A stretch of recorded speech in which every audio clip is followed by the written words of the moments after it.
Katonda yatuwa ensi nnungi ne Africa nnungi ne Uganda tuli bulungi. Ensi Uganda Katonda yagiwa ekitone ekyokubeera nga tuzaala ne tubeera bangi.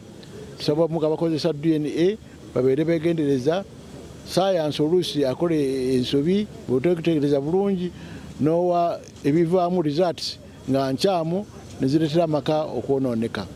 Abantu betta n'abasajja olina lebesitore ba myaka 19 abadde Ssaalongo emyaka mingi nnyo DNA ne mutema nti abaana siba balongo sibabo n'akutuka n'afa. Awo n'abakozesa DNA mwegendereze mukikole na bwegendereza na bukugu professionally ate nga lwakuyamba bantu kwongera kwagala na kussa kimu na kutegeeragana.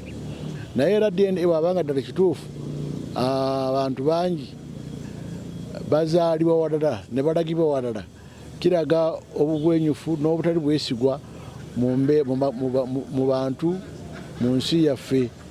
Twekube mu mutima tubeere beesigwa nera mu kigambo ky'obufumbo obutukuvu. Beera n'omusajjawo mubeere mwesigwa naye, beera ne mukazi wo mubeere beesigwa kubanga obwesigwa Katonda abwagala ate bwe yatutondera obwo. Download the app on App Store or Google Play Store now. Vision Digital Experience, the future of media.